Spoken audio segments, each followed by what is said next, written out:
The first sound was laughter. It drifted across the barbed wire of a Texas prisoner of war camp in the summer of 1943. A group of German soldiers, sunburnt and weary from weeks in captivity, leaned against the fence and pointed toward a field just beyond. There, a squat American tractor in faded green paint crawled along the soil, smoke coughing from its stack, moving at a pace so slow a man could walk beside it with ease. The Germans nudged each other, chuckling as if they had discovered a private joke. One muttered, loud enough for others to hear, "That lumbering beast, this is what they call technology." The remark drew a ripple of laughter, sharp and mocking, a last remnant of pride carried from battlefields they had so recently lost. At first glance, it seemed harmless, a moment of ridicule to break the monotony of confinement. Yet hidden in that laughter was a seed, one that would soon sprout into silence, then into awe. These men had been raised on the certainty that German machines were the pinnacle of modernity. Their tanks were feared, their engines admired, their steel considered the finest in Europe. To see a clumsy American tractor huffing its way across a patch of earth seemed to confirm everything their officers had told them about American mediocrity. But the barbed wire did not keep out curiosity. More men gathered along the fence line, eyes following the tractor's slow, steady crawl. Its wheels cut deep into the soil, its engine never faltering, its driver calm, unhurried, as if time itself bent to his rhythm. A corporal whispered to his companion, "Too slow. It could never last on our fields." His words carried the same dismissive tone, but behind his eyes flickered something unsettled. For now, though, laughter prevailed. The camp echoed with the sound of men reassuring themselves that what they saw was weakness. In their ridicule, they tried to protect the fragile pride that captivity had not yet stripped away. They did not know that this very machine, this object of their derision, would soon reveal a truth far heavier than chains, that power could move slowly, yet still conquer everything in its path. If you value stories like this, don't forget to like and subscribe. It helps preserve forgotten chapters of history. And tell us in the comments, where are you watching from? And what time is it right now in your part of the world? Inside the barracks. The laughter did not fade quickly. German prisoners gathered in small knots, their conversations carrying the same refrain: America might be big, but its machines were crude, clumsy, and without elegance. Pride in German engineering filled the air like smoke that refused to clear. For these men, the reputation of their homeland's machines was not mere propaganda, it was identity. They recalled the tractors of Bavaria and Saxony, compact machines that seemed to glide across smaller European fields. A former mechanic described the sharp timing of diesel engines that responded like clockwork. Another spoke of gears polished so finely they hummed when shifted, a whisper of precision rather than a groan of labor. "Ours," one officer boasted, "are like the Panzer, swift, accurate, built with the mind of an engineer, not the brute force of a farmer." The others nodded, warmed by memories of home and the certainty that German machinery was the envy of the world. There was something ritualistic in the way they spoke. One prisoner, Lieutenant Karl Drexler, had worked at Daimler-Benz before the war. In his notebook, later confiscated by American guards, he described the barracks chatter in detail. "Each night we gather, and they speak of our engines as if they were knights of steel. They say the Americans only know how to build toys for their farmers." The laughter returns, and for a moment, we feel victorious again. In truth, their pride was also a shield. War had shattered their armies, surrendered them into captivity, and stripped them of weapons. But pride in German engineering, whether in tractors, tanks, or aircraft, remained untouchable. It was a way of believing that Germany was still superior, that defeat was only temporary. What none of them yet grasped was that the very simplicity they mocked in American machines would soon undermine that belief. For now, they clung to the myth of precision, a myth that felt as solid as the steel they once worshipped. The tractors outside the wire seemed laughable, and that laughter was their last defense against the creeping suspicion that perhaps they had misjudged their enemy. The night closed in on the camp. From the distance, the faint puttering of another tractor could be heard, still moving, still working the fields under the moonlight. Some prisoners fell asleep smiling, certain that German machines would always be the measure of greatness. Yet beneath that confidence, The first cracks had already begun to spread. The laughter ended abruptly the first time the prisoners were marched past an American farm during harvest. It was late September 1943, near the outskirts of Hereford, Texas. The guards ordered the men into line, escorting them along a dusty road. What they saw beyond the wire fences did not fit into any of their assumptions. Stretching before them was a horizon that refused to end. Golden wheat rolled like an ocean under the sun, a vastness none of them had ever seen in Europe, in Germany. Farms were patchworks of narrow fields divided by hedgerows or stone walls, tilled by families who had worked the same soil for generations, here in America. The fields seemed to merge into one seamless expanse, a kingdom of grain that swallowed the landscape. And across that kingdom moved the very machines they had mocked, not one, but dozens, tractors in green and red paint, engines growling as they pulled plows and harvesters in steady, measured rhythm. To the German eye, they looked unbearably slow. Yet, when seen in formation, moving side by side across hundreds of acres, their slowness revealed its secret. The machines did not stop. They did not falter. Each hour turned another stretch of land into furrows. Each day, hundreds of hectares were transformed.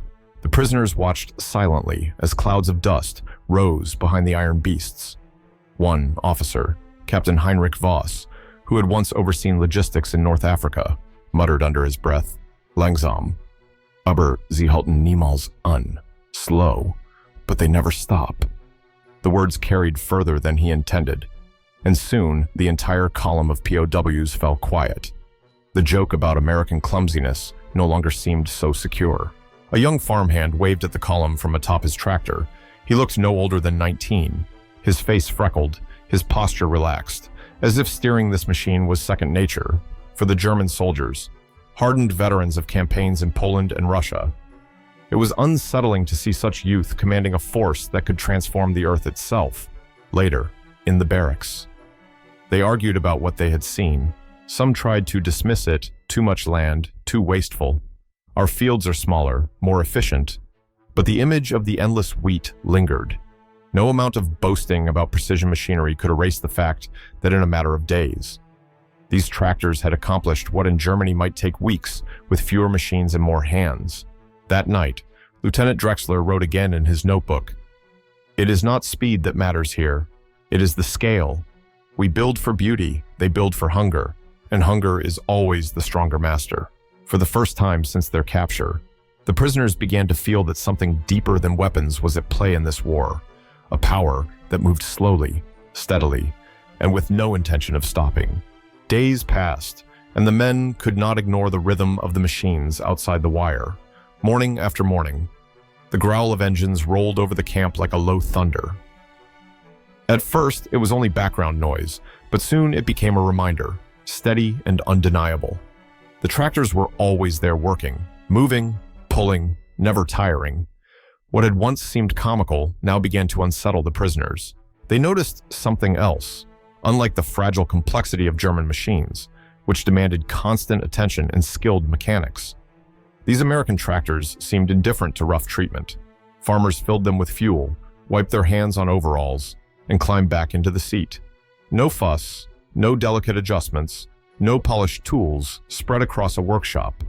Yet the machines roared to life each time, uncomplaining, designed for endurance rather than elegance. Sergeant Otto Hahn, who had once maintained Panzer engines in the Ukraine, muttered to a fellow prisoner one evening, "Our tanks, they were like racehorses. Powerful, yes, but always in need of care. These are oxen of iron." The phrase spread quickly through the camp. Soon men whispered Eisenoxe iron ox whenever a tractor passed by, at first half in jest, but gradually with a tone of reluctant respect. The Americans understood something the Germans had overlooked: war was not won by perfection, but by persistence. A German tractor might run with elegance, but a small flaw could halt it for days while parts were repaired. The American machine, heavy and ungainly, was built to absorb punishment. It rattled, smoked, even coughed oil, but it kept moving.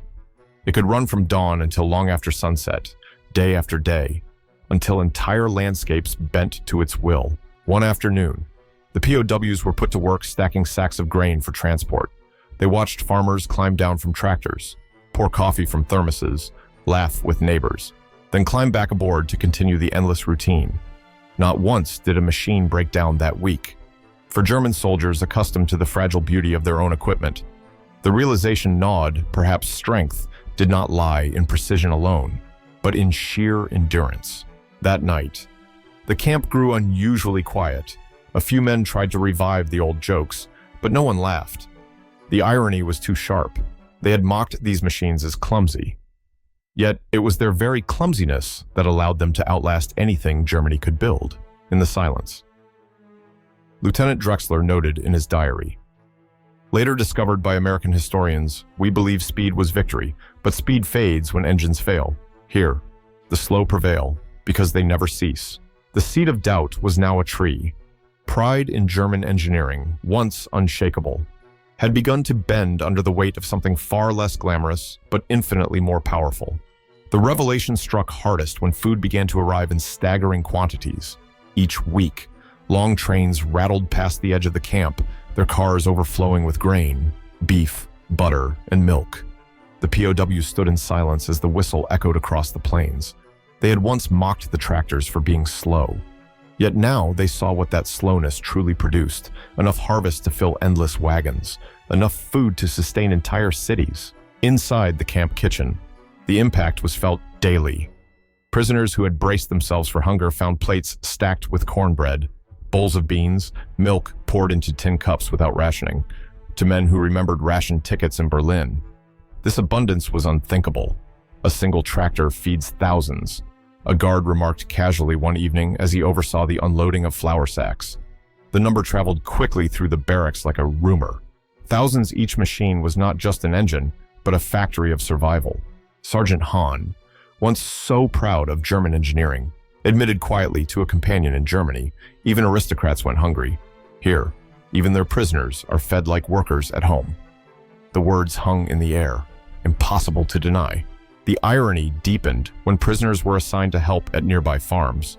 They watched farmers load trucks with pork and beef, destined not only for American families, but also for shipment overseas to soldiers fighting in Europe, and even to Britain under Lend-Lease, for every German soldier still clutching a rifle on the front.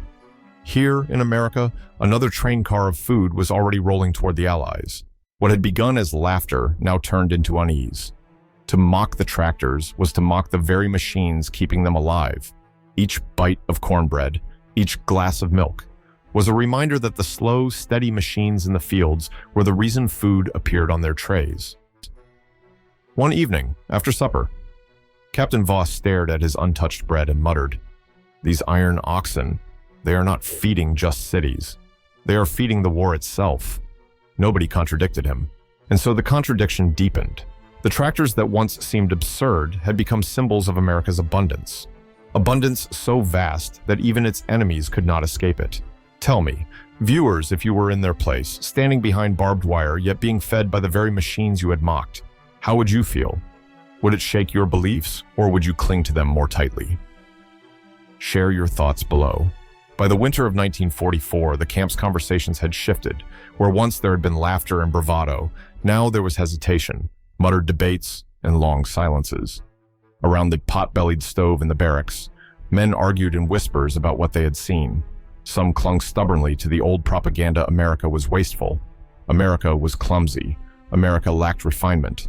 Yet others, shaken by the endless trains of food and the tireless machines, could no longer defend the illusion. One night, during roll call, an older officer finally broke the tension. His name was Major Wilhelm Kruger, a veteran of 2 wars, his hair gone gray at the temples. As the guards moved on, he leaned toward the younger men and said softly, "We did not lose because of their guns. We lost because they can feed an entire nation with those slow machines." The words fell heavy in the air. No one laughed. No one argued. It was as if a curtain had been drawn back, exposing a truth that none wished to face. In the days that followed, the camp grew quieter. Even the proudest engineers ceased their boasting.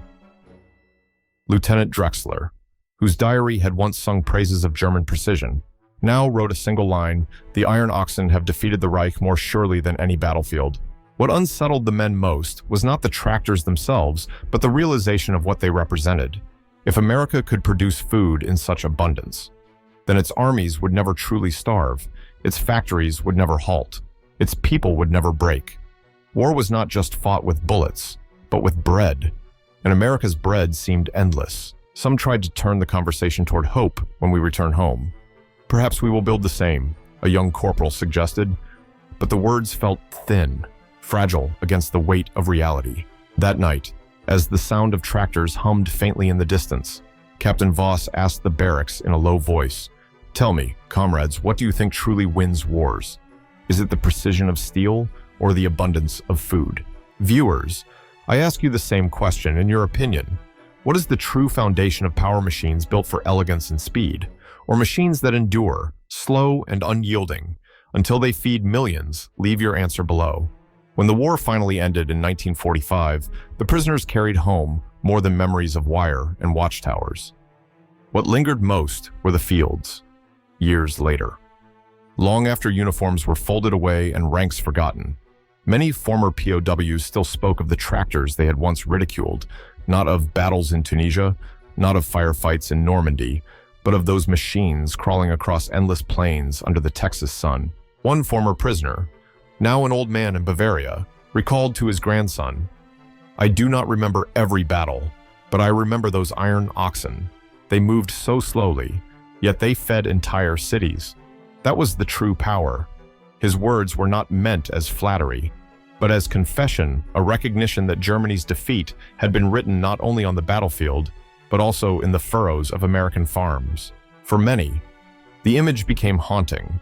Whenever they saw tractors in their own post-war fields, they were reminded of the silent realization in the camp, the moment when laughter turned into silence, when pride gave way to understanding, to them. The machines were more than steel and wheels. They were symbols of a nation's endurance, of a kind of strength that did not shout, but simply continued, day after day. Historians who interviewed former POWs in the 1950s noticed how often the memory returned. Men who had once mocked American clumsiness spoke instead of abundance, of trains carrying food beyond counting, of the unsettling comfort of never going hungry, even in captivity. These recollections did not fade, they deepened into a lesson. Precision had its place, but endurance built empires. In the final years of their lives, some prisoners admitted that their beliefs had been broken more thoroughly by fields of wheat than by enemy tanks. A machine that could feed millions without fail was more dangerous, more decisive, than one that could destroy a tank battalion. They had learned, unwillingly, that wars are won not only by weapons, but by bread, by milk, by harvests measured in the millions of tons. And so the story closes, not with explosions, but with an image: a wide American field at dusk, golden rows of wheat swaying under the wind, and a line of tractors moving slowly, endlessly, across the land. Their engines hum like distant thunder, their steady pace a quiet reminder that sometimes the most powerful victories are not quick or violent, but patient, sustained, and undeniable. When the dust of war settled, not every soldier remembered the clash of armies, the roar of artillery, or the sharp smell of gunpowder. For many of the men who had lived behind barbed wire in America, the more lasting memory was quieter, almost humble in its simplicity. It was the sight of fields that seemed to stretch beyond the horizon, and of machines moving slowly but ceaselessly, like iron beasts grazing on the earth itself. Those tractors, dismissed at first as laughable, revealed a truth that no speech or lecture could teach.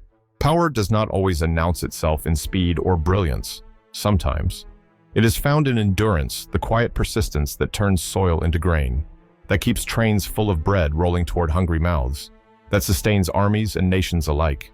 Against such power, the sharpest steel and the most elegant engines could not prevail.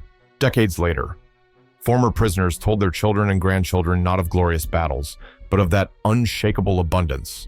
They spoke of how a machine could feed more people than they had ever imagined, how it could work through day and night until entire cities depended on its yield.